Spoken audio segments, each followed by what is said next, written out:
These fantastic people have made a fantastic place, and I want to tell you, they bought it from the guy who started it, but it started out as a 12 wide by 50 single wide.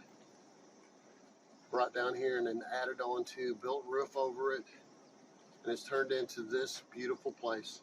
And I was very happy to be a part of it. But I want to leave with you the thought, you can start with something modest and keep working at it until you get what you want, or something that'll make you happier. Because that's actually what happens, is life happens while we're making other plans.